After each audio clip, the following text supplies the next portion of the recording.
Hi అండి, welcome back to happy recipes. నేను మీ స్వప్నని.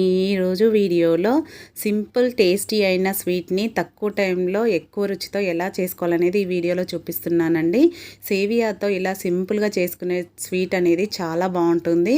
పిల్లలు ఎప్పుడైనా స్వీట్ అడగమన్నా లేదంటే ఇంటికి ఎవరైనా గెస్ట్ వచ్చినప్పుడు అప్పటికప్పుడు క్విక్గా చేసుకునే స్వీట్ రెసిపీ అండి. సింపుల్గా అయిపోతుంది, టేస్ట్ కూడా చాలా బాగుంటుంది.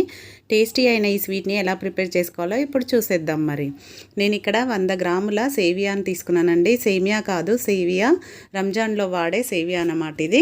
దీన్ని ఇలా చిన్నగా కట్ చేసుకుంటున్నాను. 100 గ్రామ్స్ తీసుకుంటున్నాను. మీరు కరెక్ట్గా నేను చెప్పిన మెజర్మెంట్తో చేశారంటే మీకు కూడా పర్ఫెక్ట్గా వస్తుంది. మెజర్మెంట్ అనేది పక్కా గుర్తుపెట్టుకోండి, అలానే చేయండి. ఇలా వీలైనంత చిన్నగా కట్ చేసుకోవాలి. మరీ చిన్నగా కట్ చేయొద్దండి. మనకు సేమియా ఏ సైజు ఉంటుందో అలా కట్ చేసుకోవచ్చు, లేదంటే ఇంకొంచెం పెద్దగా అయినా ఉంచుకోవచ్చు.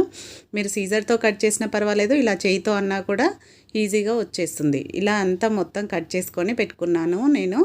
అలాగే నేను ఇక్కడ బ్రౌన్ సేమియాని తీసుకున్నాను. ఆల్రెడీ ఫ్రై చేసిన సేమియాని తీసుకున్నాను. మీరు కావాలంటే వైట్ అయినా తీసుకోవచ్చు. ఇప్పుడు దీన్ని మనము ఫ్రై చేసుకోవాలన్నమాట. స్టవ్ పైన ఒక ప్యాన్ పెట్టేసుకొని అది వేడయ్యాక దాంట్లోకి 2 టేబుల్ స్పూన్ల నెయ్యి వేసుకోవాలి. నెయ్యిలోనే ఫ్రై చేసుకోవాలండి, టేస్ట్ అనేది బాగుంటుంది కాబట్టి కంపల్సరీగా నెయ్యిలోనే ఫ్రై చేసుకోవాలి. ఇలా నెయ్యి వేసుకున్నాక నెక్స్ట్ దీంట్లోకి నేను డ్రై ఫ్రూట్స్ వేసుకుంటున్నాను. ఒక 1/2 కప్పు డ్రై ఫ్రూట్స్ వేసుకుంటున్నాను. ఎంత ఎక్కువ వేసుకుంటే టేస్ట్ అంత బాగుంటుందండి. నేను ఇక్కడ బాదం, కాజు, పిస్తా వేసుకున్నాను ఇలా పొడుగ్గా కట్ చేసుకొని. మనం ఇవి ఎక్కువ వేసుకుంటే ఎక్కువ టేస్ట్ ఉంటుంది. ఎన్నైనా వేసుకోవచ్చు, ఇంతే అని అయితే ఏమీ లేదు. అవి కొంచెం వేగినాక నెక్స్ట్ కిస్మిస్ కూడా యాడ్ చేసుకుంటున్నాను. ఇలా కిస్మిస్ వేసుకున్నాక అవి మంచి కలర్లోకి వచ్చాక వీటిని ఒక బౌల్లోకి తీసేసుకోవాలి. చూడండి వేగిపోయాయి కదా, ఇప్పుడు వీటిని ఒక బౌల్లోకి తీసేసుకుందాం. నెయ్యిలోంచి మొత్తం ఒక బౌల్లోకి తీసేసుకోవాలి డ్రై ఫ్రూట్స్ మొత్తము.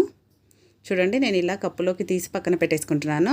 మనకు నెయ్యి సరిపోతే పర్వాలేదు, లేదంటే ఇంకొక టీ స్పూన్ యాడ్ చేసుకొని సేవియా ఉంది కదా దీన్ని లైట్గా రోస్ట్ చేసుకోవాలన్నమాట. ఆల్రెడీ రోస్టెడ్ సేమియా కాబట్టి ఎక్కువ టైం పట్టదండి. ఒక 2 నుంచి 3 నిమిషాల పాటు ఫ్రై చేసుకుంటే సరిపోతుంది. ఈ సేవియా వేసుకున్నాక లో ఫ్లేమ్లోనే రోస్ట్ చేసుకోవాలండి, లేదంటే అడుగున ఉన్నది కాస్త మాడిపోతుంది. కాబట్టి ఇలా కలుపుకుంటూ అన్ని వైపులా తిప్పుకుంటూ లో ఫ్లేమ్లోనే ఫ్రై చేసుకోవాలి. కొంచెం ఒక 2 నుంచి 3 నిమిషాల పాటు అటు ఇటు తిప్పుకుంటూ ఫ్రై చేసుకోవాలి. చూడండి వీడియోలో చూపిస్తున్నట్టు ఈ విధంగా అయ్యాక నెక్స్ట్ ఇప్పుడు దీంట్లోకి మనము కొంచెంగా వాటర్ యాడ్ చేసుకోవాలి. నేను ఇక్కడ 1 కప్పు వాటర్ తీసుకున్నాను. 100 గ్రామ్స్ సేవియాకి 1 కప్పు వాటర్ అనేది పర్ఫెక్ట్గా సరిపోతుంది. అలాగే ఒకేసారి వేయొద్దండి, వాటర్ అనేది కొంచెంగా వేసుకుంటూ ఇలా ఫ్రై చేసుకోవాలి. ఎందుకంటే మనం వేసిన వాటరు సేవియా మొత్తం అబ్జర్వ్ చేసుకుంటుంది. అబ్జర్వ్ చేసుకున్నాక నెక్స్ట్ ఇంకొంచెం వాటర్ని యాడ్ చేసుకోవాలి. ఒకేసారి మొత్తం వేస్తే ఇది ముద్దలాగా అవుతుందండి, అందుకని కొంచెంగా యాడ్ చేసుకోవాలి. వీడియోలో చూపిస్తున్నట్టు చూడండి ఇప్పుడు వాటర్ మొత్తం అయిపోయాయి కదా, మళ్ళీ కొంచెం వేసుకోవాలి. ఇలా కొంచెంగా మొత్తం 1 కప్పు వాటర్ని మధ్యలో వేసుకోవాలన్నమాట. కలుపుతూనే ఉండాలండి, లో ఫ్లేమ్లోనే పెట్టుకోవాలి ఫ్లేమ్ కూడా. సేవియా అనేది పూర్తిగా ఉడకాలి కాబట్టి ఈ వాటర్ని యాడ్ చేస్తాము. ఇలా కొంచెం దగ్గర పడినాక చూడండి ఇప్పుడు మనకు వాటర్ కంప్లీట్గా అయిపోయాయి. సేవియా కూడా పూర్తిగా ఉడికిపోయింది. మనకు ఆల్రెడీ తెలిసిపోతుంది కన్సిస్టెన్సీ అనేది. ఇప్పుడు దీంట్లోకి ఒక 1/2 కప్పు పంచదార వేసానండి. వీడియో క్లిప్ మిస్ అయింది. 1/2 కప్పు వేసుకుంటే సరిపోతుంది. పంచదార పొడి కాదండి, డైరెక్ట్ పంచదారనే యాడ్ చేసుకున్నాను. కాబట్టి ఇప్పుడు మూత పెట్టేసి లో ఫ్లేమ్లో ఒక 2 నిమిషాల పాటు ఉడికించుకోవాలి. మధ్యలో కలుపుతూ ఉడికించుకోవాలండి. 2 నిమిషాల తర్వాత చూస్తున్నాను పంచదార మొత్తం కరిగిపోయింది. ఇప్పుడు 1 టీ స్పూన్ ఇలాచీ పౌడర్ వేసుకోవాలి. అలాగే డ్రై ఫ్రూట్స్ని కూడా యాడ్ చేసుకోవాలి. యాడ్ చేసుకున్నాక ఇప్పుడు ఇవన్నీ కలిసేలాగా కలుపుకోవాలి. మొత్తం అంతా లో ఫ్లేమ్లోనే చేసుకోవాలండి, ఫ్లేమ్ అనేది అసలు పెంచొద్దు. ఇలా డ్రై ఫ్రూట్స్, ఇలాచీ పౌడర్ మొత్తం కలిసేలాగా కలుపుకున్నాక నెక్స్ట్ ఇప్పుడు దీంట్లోకి మెయిన్ ఇంగ్రీడియంట్ అండి ఇది. 2 టీ స్పూన్ల పాలపొడి వేసుకోవాలి. మీ దగ్గర పాలకోవా ఉంటే కనుక అదైనా వేసుకోవచ్చు, లేదంటే ఈ పాలపొడి వేసుకోవాలి. పాలపొడి వేసుకుంటున్నాం కాబట్టి నేను పంచదార 1/2 కప్పు వేసాను. మీ దగ్గర పాలపొడి కనుక లేకపోతే 3/4 కప్పు పంచదార వేసుకోండి, కరెక్ట్గా సరిపోతుంది. స్వీట్ అనేది మనకు పాల పౌడర్లో స్వీట్ ఉంటుంది కాబట్టి నేను 1/2 కప్పు మాత్రమే వేసుకొని 2 టీ స్పూన్ పాలపొడి వేసుకున్నాను. కానీ టేస్ట్ అనేది చాలా బాగుంటుందండి పాలపొడి వేయడం వల్ల. చూడండి రెడీ అయిపోయింది మన స్వీటు. ఇప్పుడు దీంట్లోకి 1 టేబుల్ స్పూన్ నెయ్యి యాడ్ చేసుకోవాలి ఫైనల్గా.